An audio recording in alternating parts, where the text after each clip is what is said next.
Yes? Yeah. For the real one then? Yes. Names are Richard Tucker and Nicole Giampacaro. Today is Tuesday, May 29th, 10 a.m. in the morning. We will be interviewing Earl T. Brooks for the New York State History Collection Program. So, your name is Earl T. Brooks. You live on 7730 Old Floyd Road, Rome, New York, 13440, right? Right. What's your birth date and place? Birth date, 10/25/23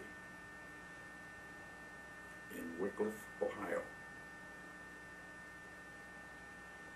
Okay. So you want to tell us about your life before the war, growing up as a kid?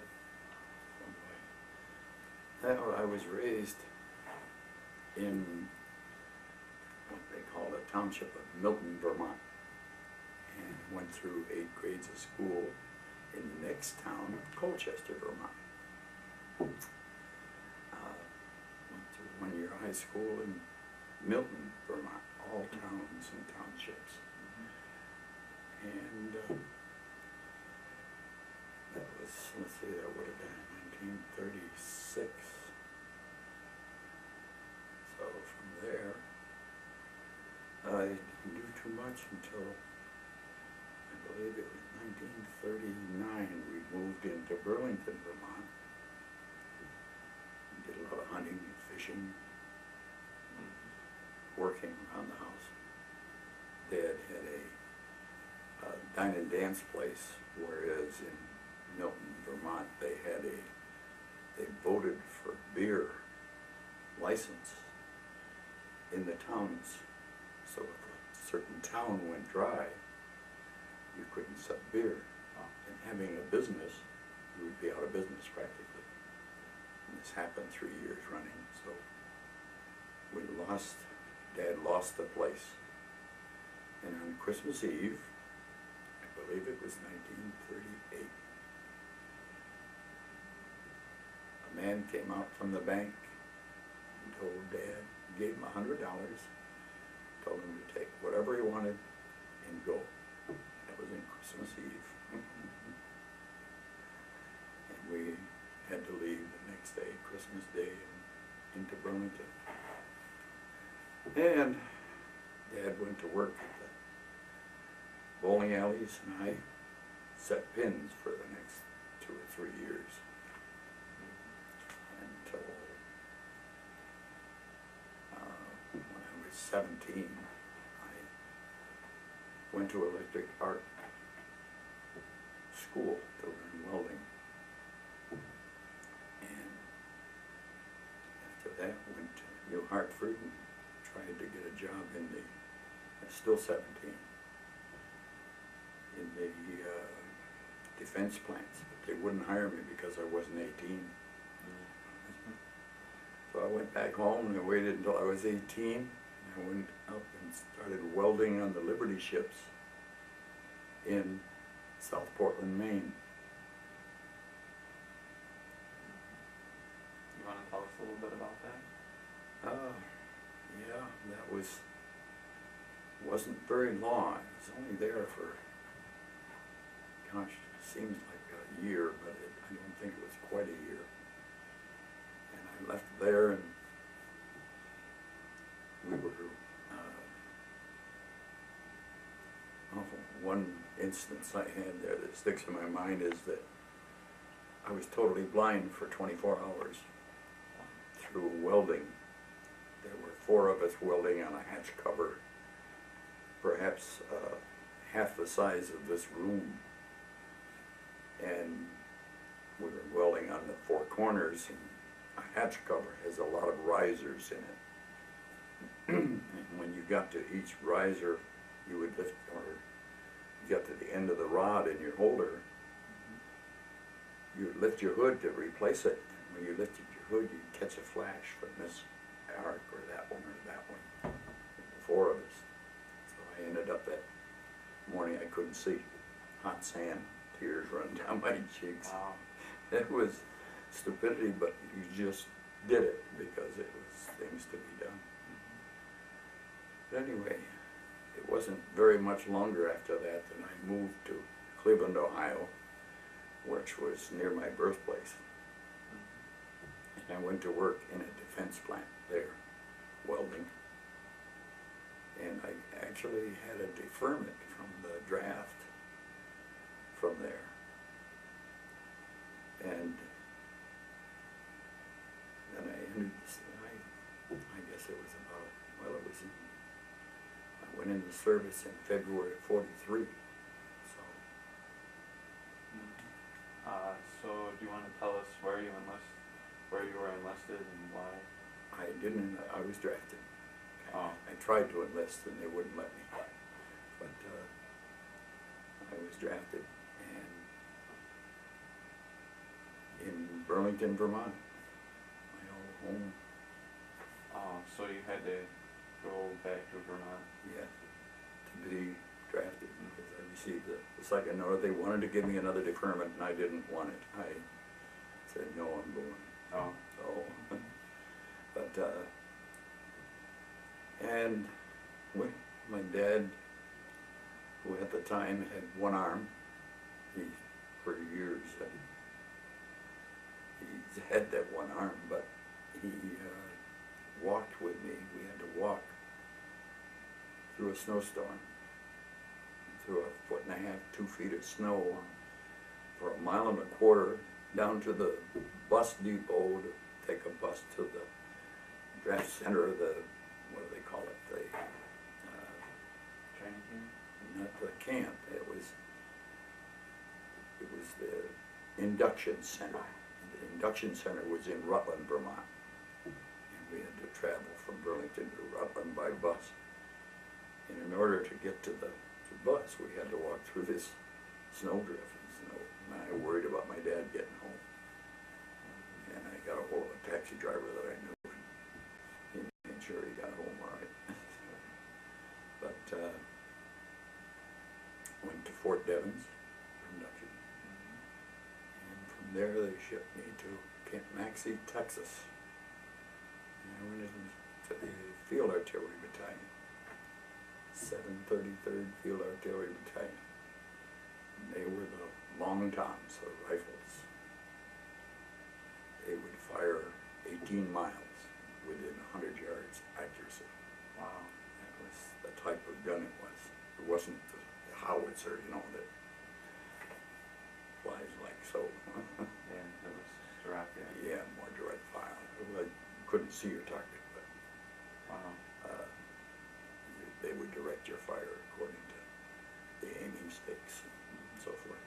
So what did you do during your time at Fort Devens? At Devens, we weren't there very long. We just, the indoctrination period with a series of needles and uniforms, getting you set to go, really, and to assign you to a place, which they did to this field artillery outfit. The basic training was in Camp Maxey, Texas.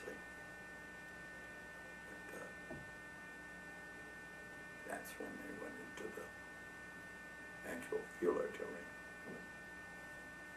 So how long until you reached the battlefront were you in training? Well, not very long. I'm trying to remember the date of departure. Traveled overseas on the Queen Mary. Wow. Yeah. Seems like it was that fall, because it was just 6 months basic training, so we went in February, so it should have been somewhere along in October that we went overseas on the Queen Mary and landed in Glasgow, Scotland, and then traveled down to, and were stationed in Wales for a while until, let's see, it was June 22nd when we went overseas, went over to Normandy Beach. Wow. Yeah. That was D+16. So we went in as a field artillery unit. And there is one instance that I told Mr. Fiddler about that these guns that we had, the long guns, were very long rifle, is what they were. And they had to have a special apparatus to pull them.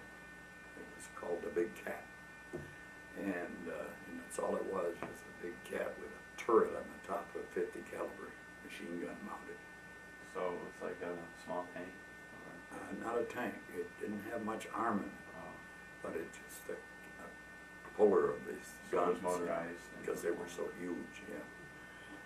So there's 4 of these guns in a battery. And I was in Battery C, and one day as we were moving from one position to another in France, and a Messerschmitt come over and strafed the column, ME-109. I'll never forget it, because it was my turn on the machine gun. Okay. At this time I was the gunner corporal, so I could watch the cat and take care of everything, you know. But this ME-109 was strafing the column. He made 2 passes. The first pass we didn't hardly fire at him at all, because each one of these cats had a 50 caliber machine gun. And the second time around he came right along the length of the column, and I got on that 50 caliber and started firing, and swung around to the other side. As he was going away, he was firing. All 4 of us were firing. I swear I hit him because we saw the smoke trail and we saw the crash. We didn't see the actual crash. We saw the results of the crash, the plume of smoke where he hit the ground. So that was rather exciting to me at the time. Sticks out in my mind, so to speak. But from there, we moved on through France. We passed through a town called Sens, S-E-N-S, France. And we were laying wire through the town. Well, I was I had transferred into the communications department at that time. And in France, these small towns had very narrow streets, and the buildings were very close to the streets. And we would climb up a pole and string a wire, telephone wire, to our gun positions. And as we climb up these poles, these people would stick a bottle of wine out a window and hand it to you. And we'd take it back to the camp. We'd take it back to the truck, put it in the case. We ended up with a case of wine back in the position. And we all got pretty high. And we had the captain of the battery was talking to the kitchen instead of talking to the gun placements, and battalion was talking to the gun positions, and we had it all mixed up. Every man in the section got broken, down 1 grade.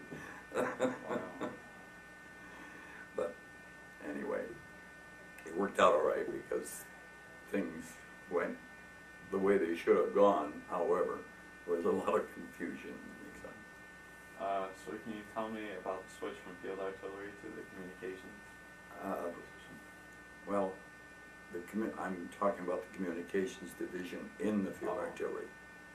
And then, but when I transferred into the infantry, it was slightly after the Battle of the Bulge. And in Metz, they shipped me to, I volunteered to go in the infantry when they called for volunteers because they were short due to Bastogne and losing all of the men in Bastogne. So I transferred in, and that was in Metz. Metz, France, or Metz, Germany? What is it? Not sure. I'm not sure either anymore. Anyway, it was in Metz, M-E-T-Z. Never forget it. They put me into the 26th Infantry, 106th Division,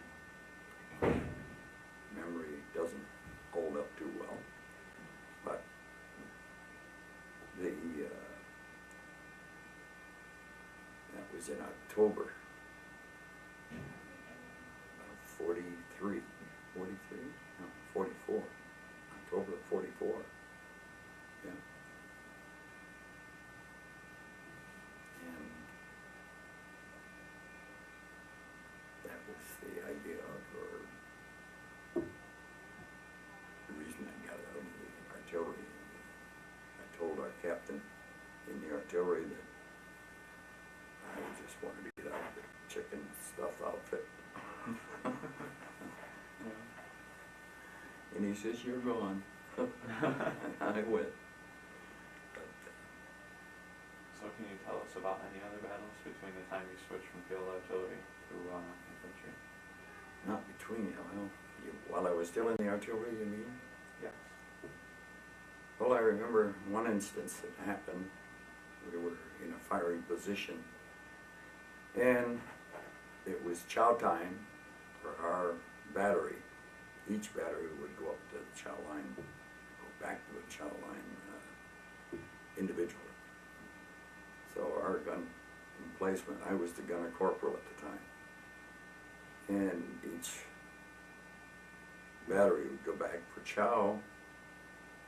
And at this point, we had a position where the kitchen for the chow line was in a barn. Okay? And the barn had closed doors, but we had 3 wash tanks, 55-gallon drums. I don't know if you've ever seen them, but they have heaters in them. And the heaters heat the water so that you get a soapy water and then a rinse and then a second rinse, so that your mess kit would come out clean. And I'm sitting beside these 3, and out in front of me, approximately 40 or 50 feet, there's a small kitchen trailer, just a 2-wheel trailer that carried the kitchen utensils and so on. And I'm sitting with my back up against the barn wall, and these 3 cans beside me, and a round came in from the other side, and I saw it. I figured out afterwards, I saw the round went underneath the trailer and come up underneath it and burst, so that it was pointing upward when it burst. And I saw it explode. I never heard it. Never heard a sound. All I heard was all of a sudden, tink, tink, tink, and these 3 cans started spewing water, just out of different points where the shrapnel from that round had hit it. I'm sitting there, I didn't hear the round, I didn't get hurt, didn't even feel any concussion, nothing. Just, I'm totally amazed today about that. It was one of those things during wartime. It's stranger than fiction, I guess. Because it seemed, all I can figure is that the sound just went over my head.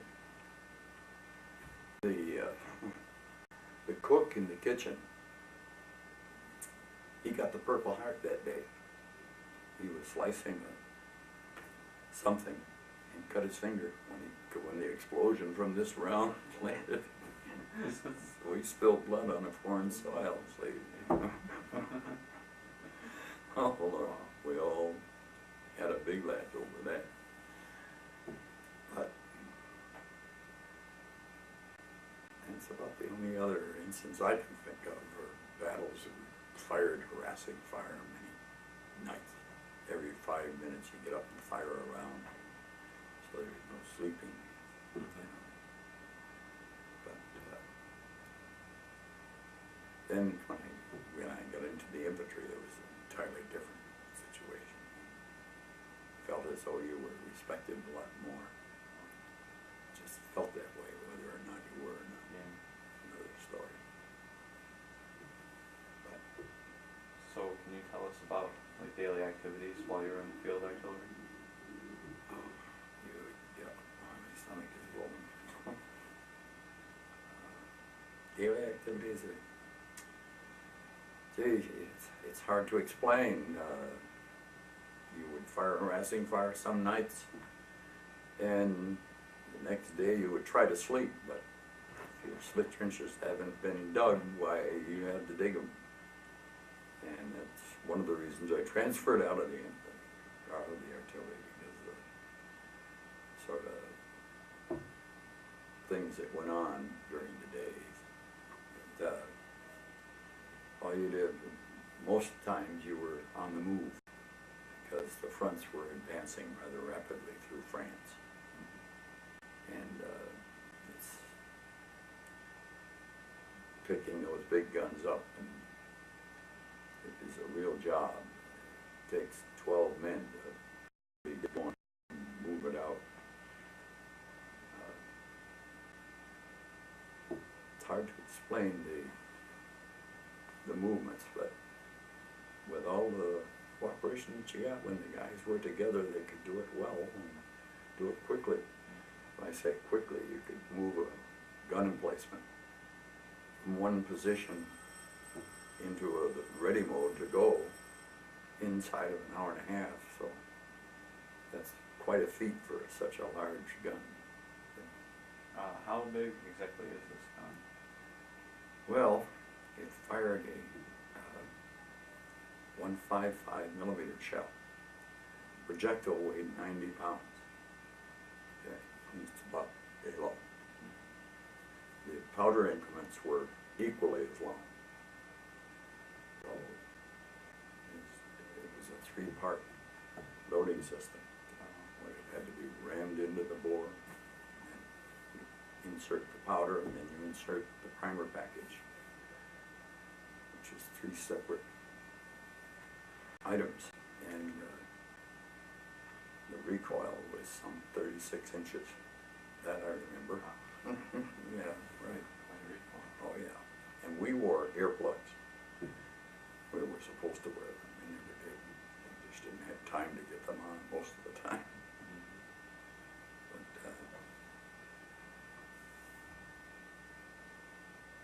my job at the time of firing was the gunner corporal, where I had to sight in to the aiming stakes. They would position an aiming stake behind the gun, and the order would come down with quadrant and direction, and you would line up with that aiming stake and ready to fire. So you weren't actually aiming at anything on the ground, you were just... No, you didn't aim at anything directly at all. You were firing long range. Probably average was 8 to 10 miles of firing, because they wanted to stay well within the target range. I got to visit the forward OP, the operating post, once with the forward observers, and we had taken one of these cats that pulled the guns up to the forward DOP. It's hard to speak without talking about abbreviations, which you might not know anything about. But we were standing on top of this cat, 2 of us, watching a dogfight in the Ruhr Valley. All right? Just watching these planes go just all around us, just like this. How many of them were there? Oh Lord, I don't know. I'd say there had to be 10 or 12 planes in the air at the same time. They were fighting it out with the P-40s and the ME-109s, and there were some 51s, P-51s in there too. And that was the fighter of the day. Those are the ones that really took care of the ME-109s, actually.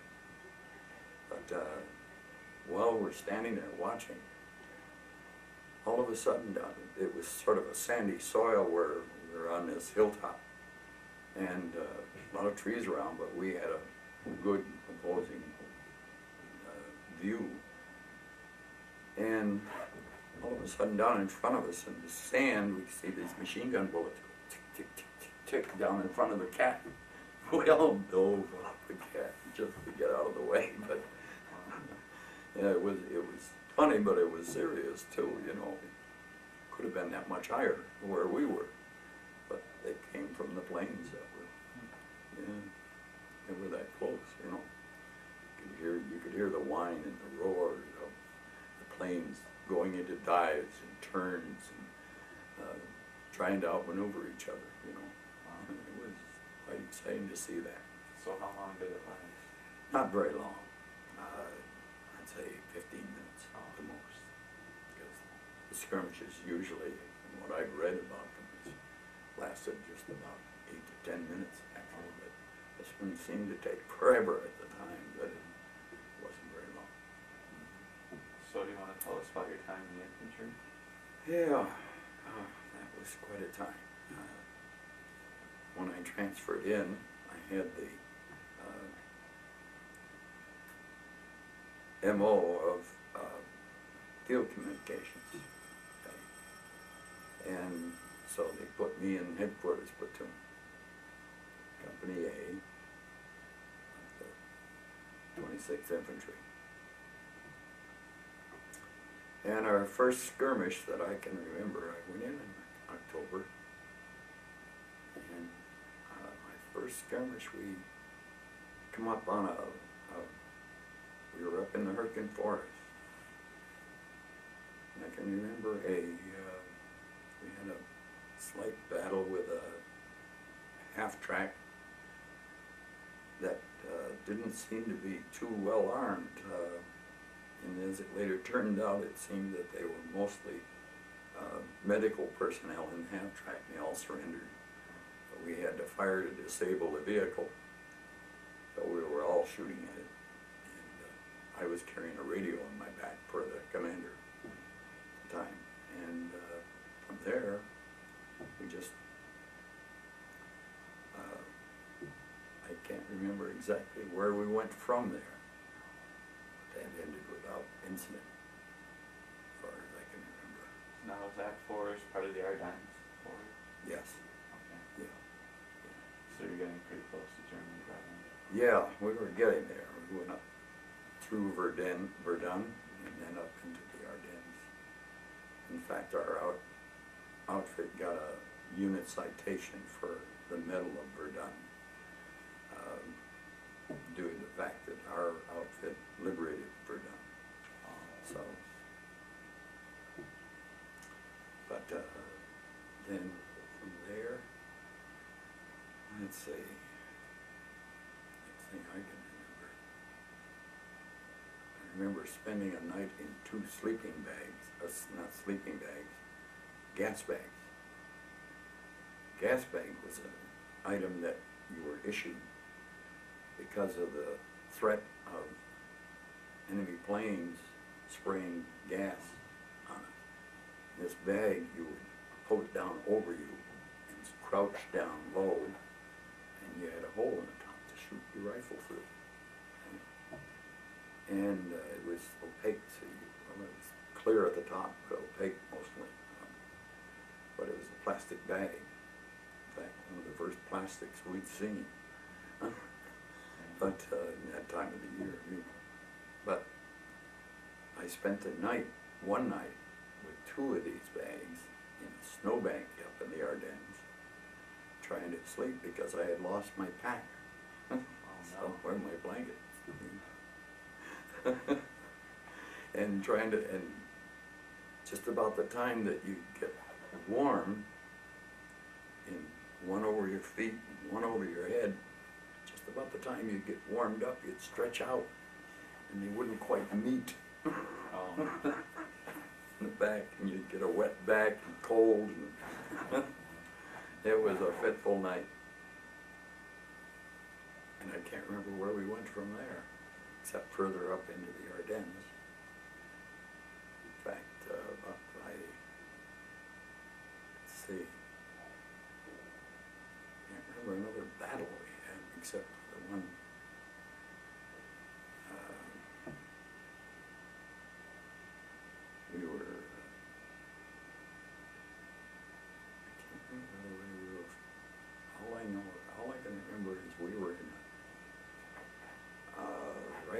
edge of a field in a three-corner position where our trees came out in an area such as that. And we were in this wooded area, and there was a bald hill in front of us and a field out to the left. And we were being really shelled by mortars up ahead of us, just below the brow of the hill. And then the enemy began advancing. And as they come up over the brow of the hill, we knocked them down, but some of them had machine guns struck to their backs. When they fell, another German would come crawl up behind them and use the machine gun. And we were told later that these were the Polish troops that were taken into the German, forced into the German army. And while this was happening, we were getting hurt quite badly. So I said to my captain, I was his communications chief at the time, but I was acting in that capacity. I didn't have the stripes or anything that I knew of. But told the lieutenant, I said, God, I can get out here to the left here. There was a fence line running in a little dip in the edge, in the middle of the field. And I said, there's a fence line out there. I said, if I can get out there, I can direct mortar fire up on top of the hill and stop this. He says, Earl, that looks pretty dangerous. And I said, it probably is, but I said, somebody's got to do it. So I grabbed the radio and I ran out there right along this fence line and directed mortar fire until the outfit on my left was the Bloody Bucket. I can't remember the number of them, but they took over the firing because he had more mortars and more guns at his command than we did at the time. So I ran back into and I could hear the bullets whizzing by, but you didn't pay any attention to it because all you wanted to do was get out of there. So I ran back into the safety of the wooded area, and the captain at that time, I didn't know it, but at that time he had put me in for a Silver Star, and it was awarded later, but I didn't feel as if I had done anything grand or anything, because the heck, all you do is do what you gotta do, that's all. But we repelled the attack, literally. And the next memory I have of being over there in that infantry is being taken prisoner. Can you tell us a little bit about them? Yeah, we had moved into these right up in the Ardennes, in fact, just north of Vils, W-I-L-T-Z, I remember that well. We moved into the positions of the former officers and runners or whatever they were in there, because we had pushed them out of these holes. We had 8 men left in a platoon of 40, so we were spread real thin. And the captain took over the old command post of the Germans, and we didn't have a hole, so we had to dig one. And 3 of us dug a hole, and it was only a couple of feet deep. But we placed logs over the top of it, shelter half, and then logs, and it snowed during the night. Okay.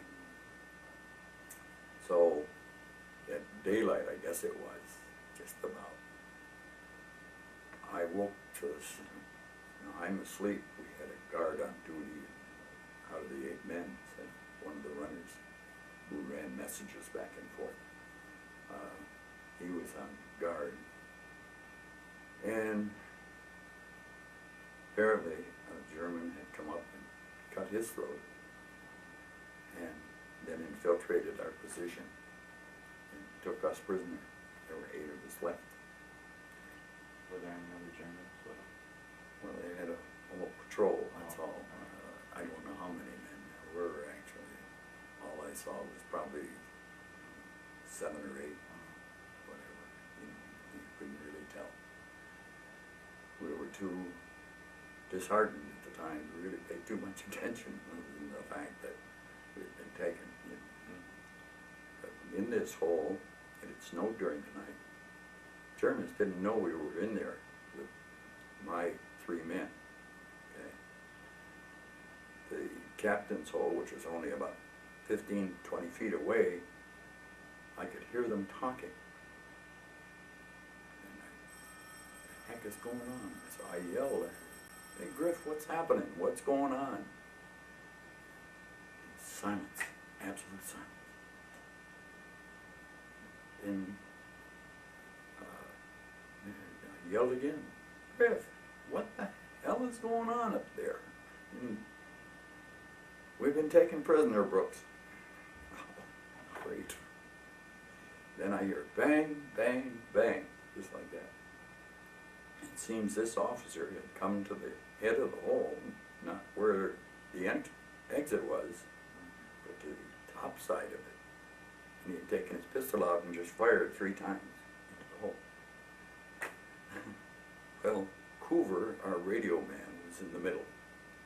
I was on the left, lying on my left side, and another runner was on the right, laying on his right side. Missed him on the right, just to the right of him, went right through the shoulder head, right between Coover's legs. Just barely nicked a stone in my wrist here. Never touched a one of us, all 3 of them. Griffin said when we come out, he says, "My God, I expected to see at least one of you dead." Never touched a one of them. Wow. So that's how lucky I went. Yeah. Is it possible to take a break? Yes. So we're talking about your the start when you caught prisoner. When I was first taken prisoner? Yes. Yeah. Well, when they took us, they marched us down into the town of Wiltz. And all marching along with our hands behind our heads because they didn't want to trust us. And they got us down into a, just off behind the lines, an old farm. We spent the night in a barn up in a haymow. Next day they took us to Essen, Germany. We were in a civilian prison for 1 night.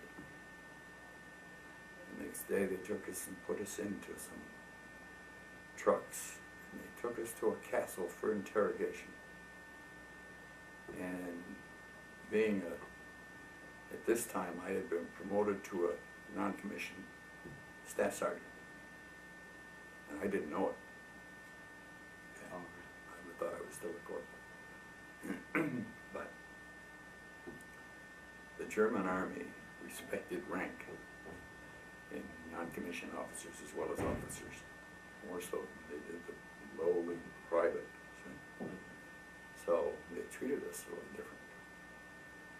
So in this castle, I was interrogated by a major from, either the captain or a major, I don't know, I don't remember. And he told me right out, he says, "Sergeant Brooks," he says, "we're not going to ask you for any new information or anything special," he says. "We just would like to have confirmation of what we already know." And I told him, I says, "Sir, I said, all I can tell you is my name, rank, serial number." And that's all I did tell him. And he asked me if I was hungry, and I said, yeah. Hadn't eaten for a day or so.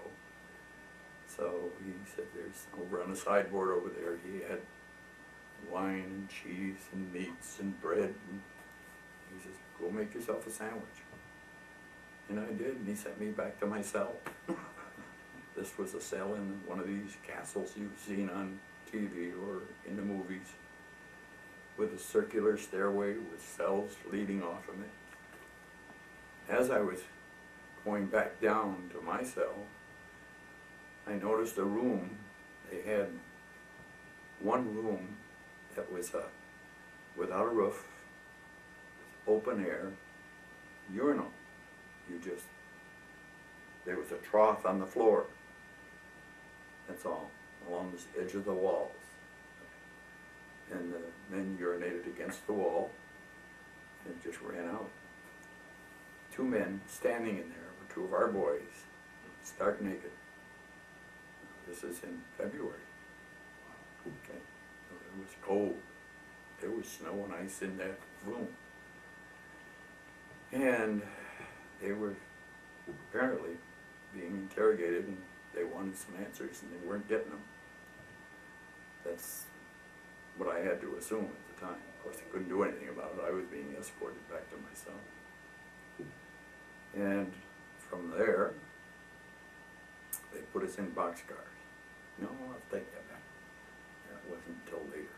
They took us to another camp. I believe, I'm not sure, it was Luft 4. I'm not positive of that. But how would you spell that? LUFT. And Roman numerals 4. That's how it was. And this camp was a prison camp for officers. And non-commissioned officers were as well. They were considered officers. And this is the camp where General Patton sent a task force into Germany to rescue his son-in-law. That was a fact. Now, he sent a task force in, and I don't know how many tanks and men he lost, because when we were marched out of there, with the rest of us, when he came in there, he took his son-in-law, wouldn't take anybody else, wouldn't take any other men. 2 or 3 men were kicked off the tanks. Because they didn't want the excess baggage, I guess.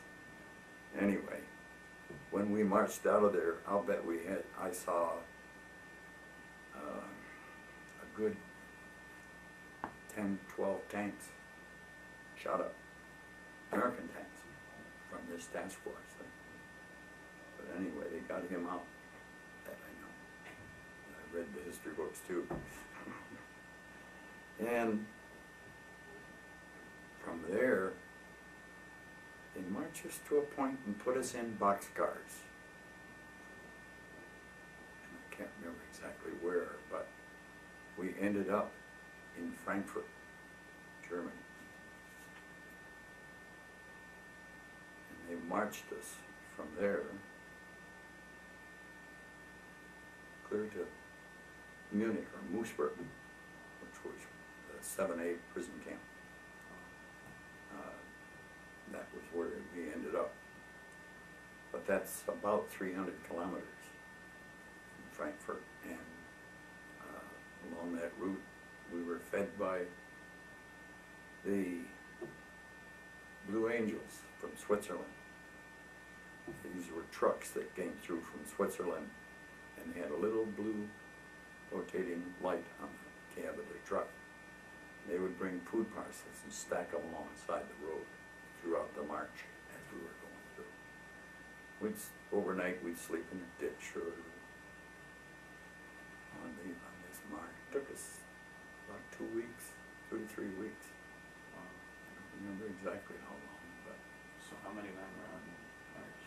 Oh, there were at least 1,500, 2,000 men in this column. And they weren't all Americans, some were German, some were British. There were other nationalities there too. I don't remember just who they were, but we sort of stayed together, most of us. Of course, the officer had gone on with officers, probably rode, I don't know. But I walked with my radio man and one of my runners. But I remember my left knee giving out partway through this march. And when I say giving out, it just hurt terrible to the point where I was limping badly.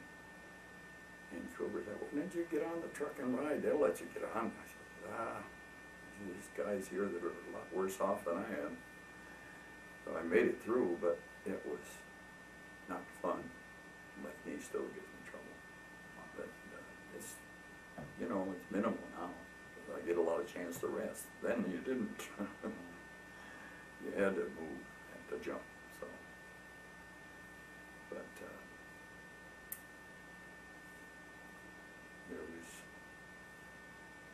lots of times during that march you see these women that come out and curse you, and swear at you. Well, they were mad at the flyers, the Air Force boys, because of all the bombings and so on, you know. So, but they didn't necessarily pick on any one person. Any American soldier was a Flieger, you know. They didn't like us for that. But mostly we got good treatment from the farms and farmers along. We ate sugar beets on the march to beat the band. They were good. You ever tasted a sugar beet? They're sweet, sweet as can be. They're sugary, you know. Yeah, and they grow large. They grow good size, you know, so you can get one to last you for 3 days. But while we were in camp, we were in one camp. I can't remember where it was. It seems to me it was after we left that officers' camp, but before we went to another one. Before they shipped us on to Frankfurt, actually, and this. They housed us in 2 horse barns. Now, these horse barns were huge. They would have handled, I'd say, 150 horses with stalls. You know, they were huge buildings, and they had 2 floors. And we slept in the upper floor, most of us. Some of the guys slept downstairs. I guess it was pretty crowded. And I remember, you know, you get a bunch of guys together, especially GIs, and they'll start talking about the women they knew, and about all of the escapades they'd been through, and the drinking and so on and so forth. At night, after the lights go out, somebody would call out a recipe that he knew of, that his mother used to make, about graham crackers covered with chocolate, baked in the oven. This is what you'd hear all night long. These different guys would speak of a certain stuffed pork chops, candied hams, and how they were made. Exactly, that's what you heard all night long. You never heard anything else because we were hungry. Our daily ration in this camp was a 3/4 of I'm trying to say, liter of coffee, ersatz coffee, made of burnt barley. That was breakfast. For lunch, we had about 3/4 of a liter of soup. Could have been grass soup. Could have been. There was never any meat. Never. Sunday we got what we thought was horse meat in the soup. But and then for supper, we had some of these soups was potato soup, and they would put the whole potato in. They wouldn't clean it. They wouldn't do anything, and you would taste the grit from the sand, you know. But you ate it because that's all you had to do. For supper, they gave us a loaf of German black bread, which was about yay long, about that square, and it was made, I can't remember the percentages, but seems like it was 3/4 of it was sawdust, and but it was very nutritional, you know. And they would give you a loaf of bread for 7 men, so you would get 7 guys around you with a loaf of bread, and you would cut it evenly sliced as possible. Then you would draw straws to see who took the first stick, because the first draw got the biggest piece, and you looked in micrometers. If you had one, you'd have used it, you know, because let's face it, this is all you had to eat. Once in a while on a Sunday, they would give us a 1/4 pound margarine. And it was white margarine, it wasn't yellow. And we would split that 7 ways to go with the bread. So all you had for dinner was a loaf of bread? Yeah. A slice? 1/7 of a loaf of 2 pounds of German white bread. That's what it was. 2 pound loaf. Yeah. That was our daily ration. But they say you were always hungry. You were always thinking of food. You weren't thinking of the gal you left behind or anything else. You weren't even thinking of your family. You thought of your family mostly all by yourself. You didn't discuss your family with the other guys. Once in a while, but very rare. So, but when we got to almost up to Moosburg on the march, we walked on the Autobahn, and we walked by Dachau. You've heard of Dachau, the ovens, but we could smell it. And the gate was a good mile from the ovens. Okay, back to the camp. Just how far? We couldn't see the camp, but we could smell it. There was a little. I can remember that gate being so horrible to look at, because we knew what it was. We read the Stars and Stripes too at the time, which was the local paper when we were back online. But so we knew what was happening, but we sort of didn't look for it, but we could smell it. When we got to Stalag 7A, there were some, I guess they had some 15,000 prisoners there of all nationalities. How many? Some 15,000. Wow. That's in the history books. I don't remember exact numbers on that, but there were some, at least 5,000 American prisoners there that I know of, that I've heard. I say know of. I didn't know much of anything. They had no way of finding out. But the day we were liberated, not too much that I remember about Stalag 7A, except again, you were given a food parcel and split with 7 men. So what did that food parcel have in?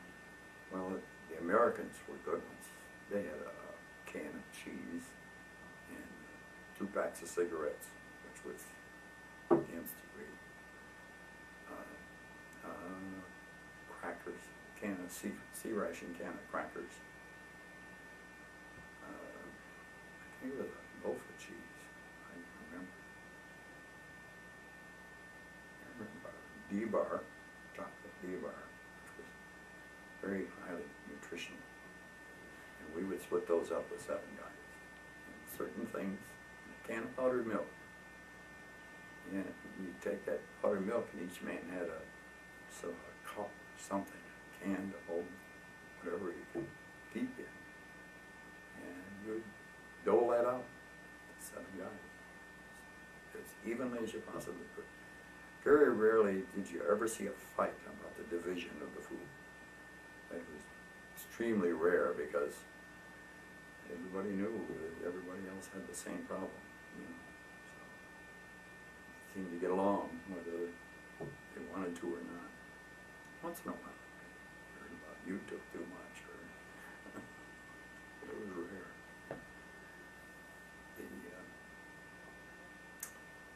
In 7A, they didn't have any food for us at all, so we lived on food markets, period.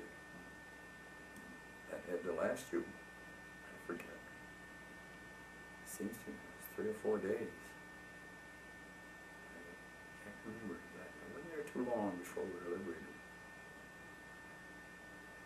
And when we were liberated, Patton come in, sitting on his tank, with his twin ivory handle 6-shooters on. We didn't have much love for General Patton. We called him old blood and guts. Our blood and his guts. That was the way we felt about him. But when we were liberated, I snuck out of with another guy. We went into Munich. Snuck out of the camp because they didn't want us to leave. Our own men didn't want us to leave. But we had, because after all, they didn't want us running all over the country. And hitched a ride on a truck into Munich. It's just short distance. But walking through, we were offered meal at one of the kitchens from one of our outfits stationed in Munich, you know, and offered something to eat, and we'd say no, no. So we ran into these wine cellars in Munich, and I don't know if you're familiar with them or not. They still have them. They're underneath the whole city. They're huge. The vats in that cellars are the size of this room. Huge, great big things. I've never seen anything like it. And we were walking through wine ankle deep. Because when we went down into the cellar, you go down through a manhole right in the street. And all of Munich, I guess, gets their wine that way. I've never seen it before, so I'm really impressed. But filled up a couple of bottles, took it back to camp. Enjoyed that very much. So, how long did you have to stay at the camp? And what did you do? Pardon? How long did you have to stay at the camp? Well, until, I guess that was the 29th when Patton came in. And the war wasn't quite over. May, what, 8th, I think it was. The war. But we only stayed there for 3 or 4 days. After that, I don't remember just how long I was at that camp. It took almost 3 weeks for the march. I was just a prisoner for 109 days, so. So after you were liberated, you had to stay in the camp for a period of time? Until, because they were going to fly us back to Camp Lucky, Stripe, France, the heart of France. And then they flew us back there, and anyways, one interesting point was our first meal back. White bread, tasted like cake. I mean, literally. And we had some of that in the camp. The bakers come in, they bake some bread. But when we got back to Camp Lucky Strike, they gave us our first meal, and they cautioned us, you will not be able to eat all you can take. Don't waste too much food. Don't take too much on your mess kit. First, you have to take a vitamin pill. So we took the vitamin pill. And of course, that white mashed potatoes, chicken, peas, I can see that meal yet. You could not eat more than 1 bite of each. You simply could not, and you'd sit there and stare at it. I can't throw this away. And you sit, I'll bet you I sat there for a good hour at first, until it was stone cold. excuse me. But, well, after that, why, and you know, you just felt full, bloated, just as if you would eat the biggest turkey Thanksgiving meal you ever ate in your life, with one spoonful of each.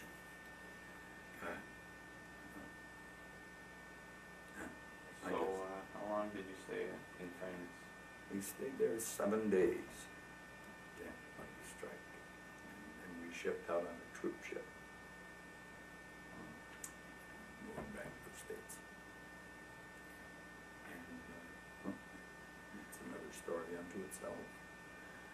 Coming back on that troop ship, first day out, you saw, they issued us $10 when they got to the harbor. Okay, rookie strike. Coming back on troop ship, we saw all kinds of poker games. Can I hold you for a minute? Sure. Switch tapes. Okay. Stop down.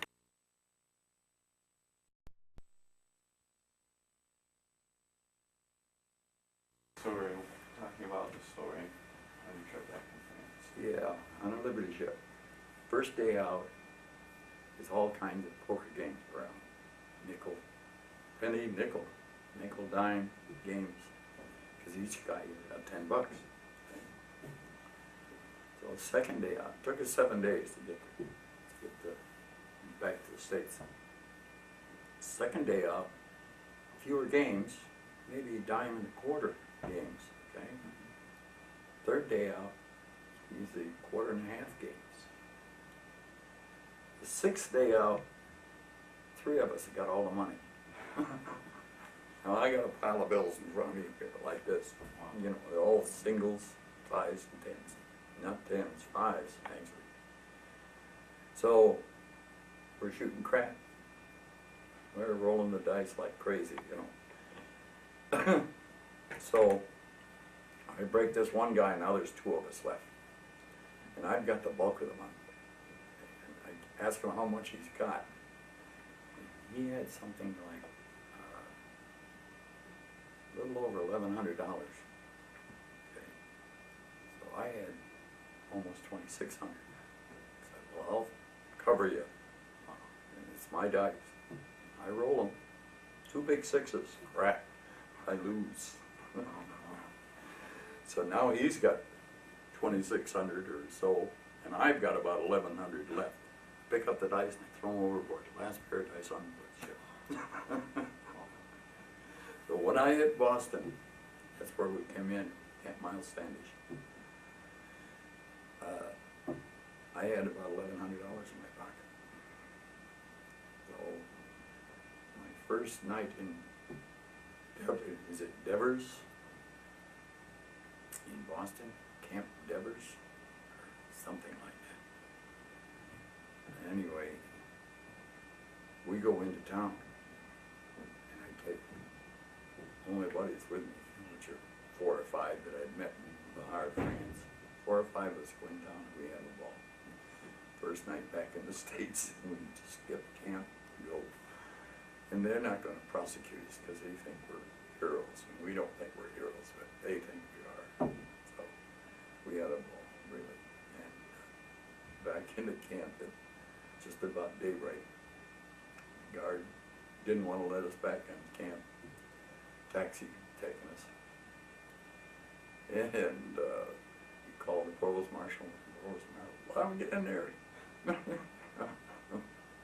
So they took us to our barracks. All of us are drinking skunks.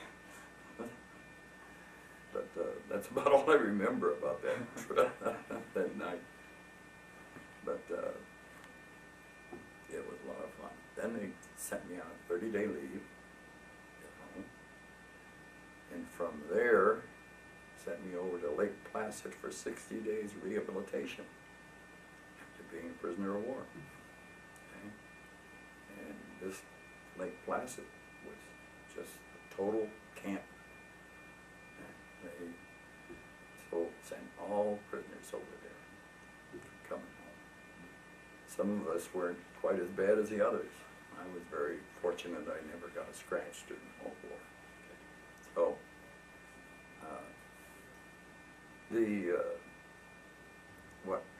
impressed me about Lake Placid more than anything was the fact that my folks came over when I was presented with a Silver Star in Lake Placid in front of the entire battalion.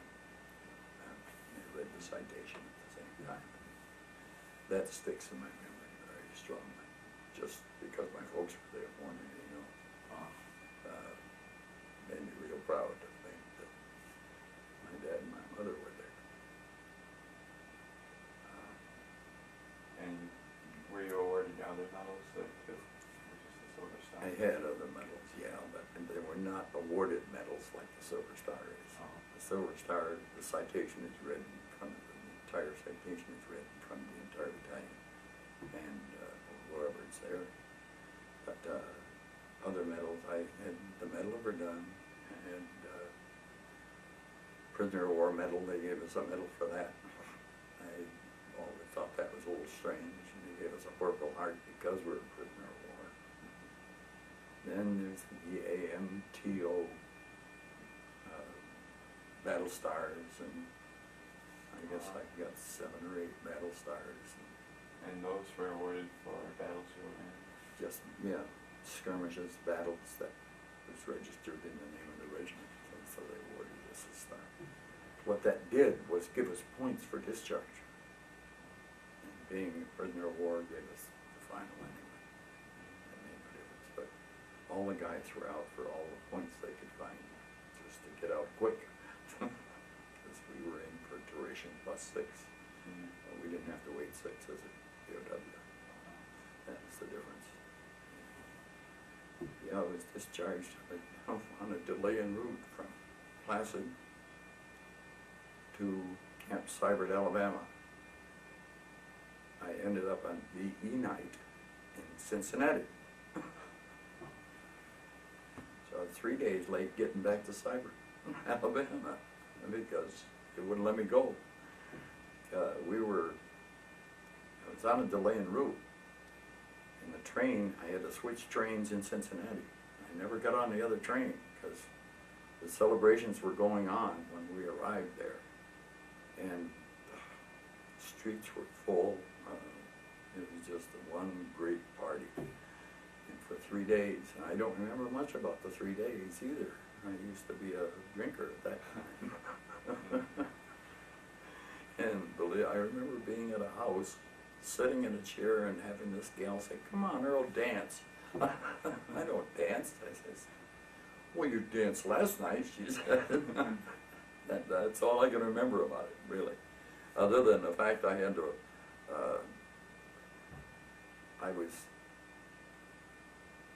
ended up in a hotel room with no money, no ticket, nothing. Yeah, I'll be taken off with everything that I had, you know, which wasn't much.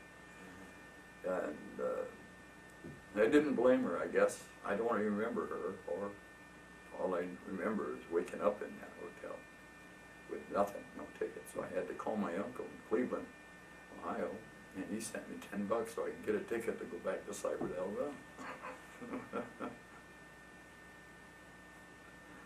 But that night was something to remember, I'll tell you. And I wish I remembered more of it. There was something else I wanted to tell you. I can't think about it.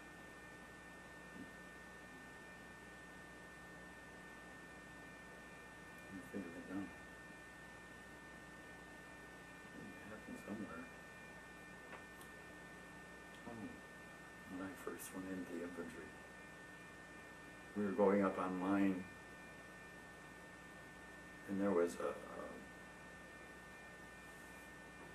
sort of a holding place where just before you jumped off, up on the front lines, you're just behind the front lines actually. And what happens is a bunch of fellas in different holes, and you're all in a hole somewhere, you know. And I got out of mine and went to pick up a can of sea rations out of a box of sea rations. Sea rations are a small tin can. Okay. I picked up the can, And just as I did, a round exploded a ways off, and a piece of shrapnel hit that can. Never touched me. Took it right out of my hand. This is how lucky I was. Never getting this strap. Another instance. Christmas Eve. One of the first battles I was in with Colonel Seavey,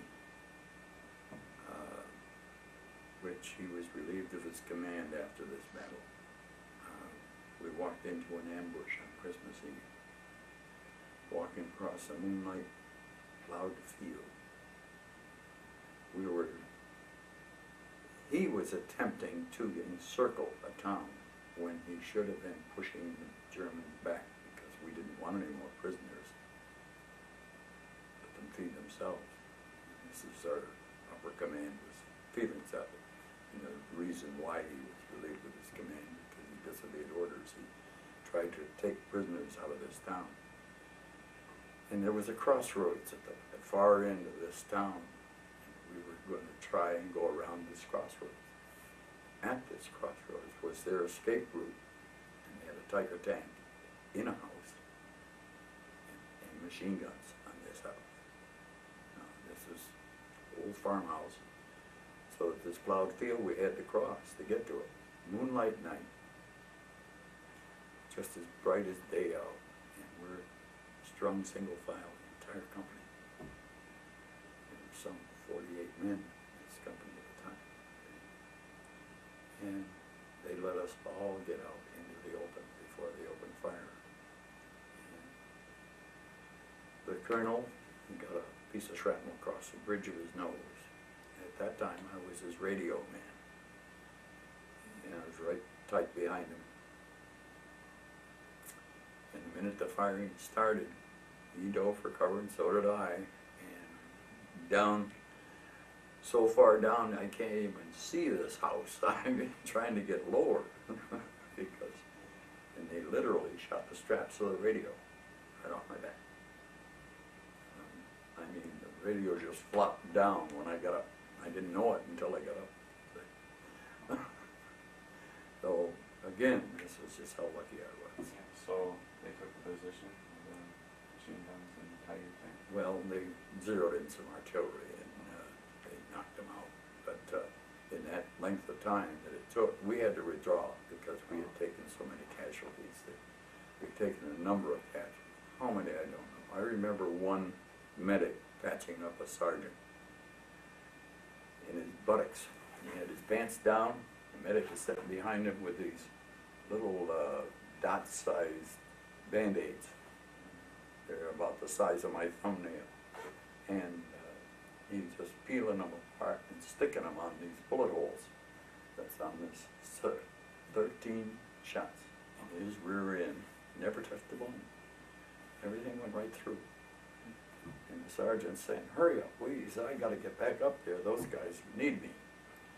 And the medic says, "You ain't going nowhere, son. You're going home." 13 rounds he had in him. I can just saw that medic sitting there patching those bullet holes up. And they weren't bleeding much. Of course, all enemy ammunition was steel jacketed. All of ours was too. So there was no lead jacket on them, so that it didn't spatter when it hit. It just went punctured right through.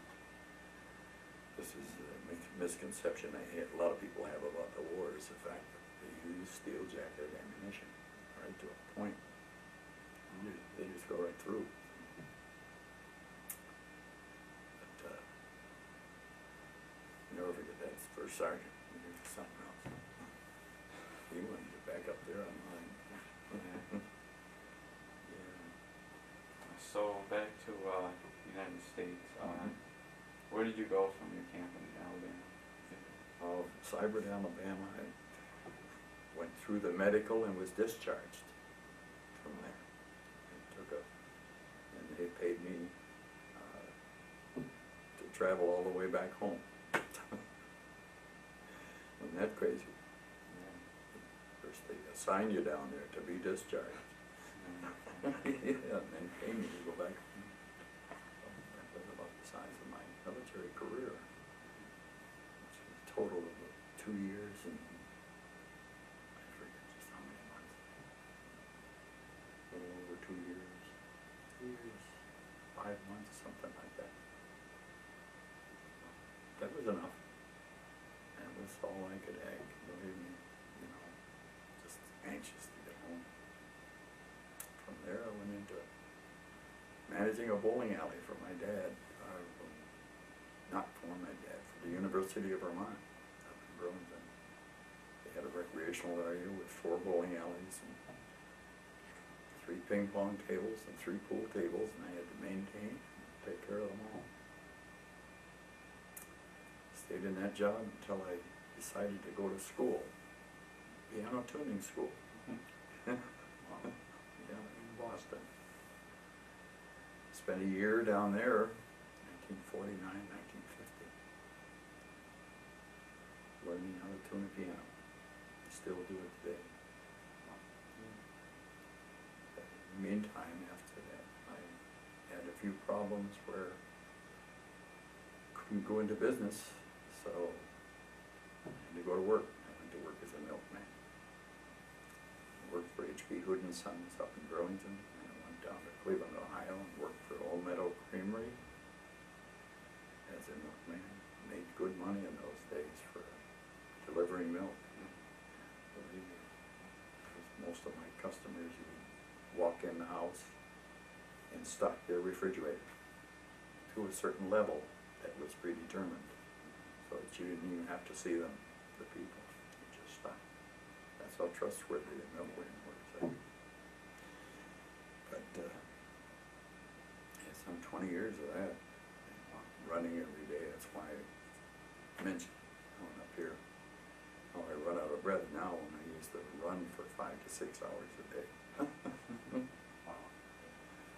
So it feels terrible to have to say, hold on, I need to rest. God. So, what brought you to Rome? My sister's family. My sister had a sister who lived here. My sister, my wife's family, had a sister who lived in Utica. In fact, her husband was a project engineer for GE in the light military division. So, and I moved up here after we were married. That's the reason I'm still here. There was about maybe 35, 38 years ago. I lived at the present address for 30 years, and we lived in Utica for a while before that. So do you have any feelings looking back on your experience? I wouldn't trade them for the world. I wouldn't want to do it again. I would probably do the same thing again, not knowing what I know now. But I wouldn't trade them. I think the experiences that I've had, well, I sold insurance for a while. I used to sell dollar down, dollar a week, merchandise door to door, knocking on doors. So I've done a great deal of things. You could also say I couldn't hold on to a job very long, but it wasn't true, because these were all optional jobs, jobs that I wanted to take, wanted to do. So it wasn't as if it's something I had to go and do and quit because I couldn't do it. But my life has been I've had a real good life, I guess. Raised 3 children, wife and I. She died 10 years ago. Lung cancer from smoking. And if I can impress upon you kids not to smoke, boy, let me do so. Because, believe me, it's bad. The long-term effect, bad, that's all. Short-term, you can get away with it for a few years, but, and that's what I used to say to myself. Oh, well, when I start to get bad, I'll quit. I waited too long. So you said that you don't feel like a hero from the war. Like, do you have any other feelings? Let go of the war? About the war? No, other than the fact that I feel that we all of us did a job that we felt we had to do, and one of those, somebody's got to do it, so might as well be me. And, you know, I remember December 7th, 1941, Pearl Harbor. Announcement came through to Burlington, Vermont. I was standing on number 5 bowling alley at the YMCA in Burlington, Vermont. I was standing on the approach, waiting to deliver my next frame. And when the announcement came through, and the entire YMCA became hushed, I put it on the loudspeaker. My dad was running those alleys at the time. That was fascinating. There were a bunch of us, in fact. I was 18. In fact, I was just 18 at the time. I went down and tried to enlist in the Navy Seabees. They said their quota was full. They wouldn't take me. You gotta wait for the draft.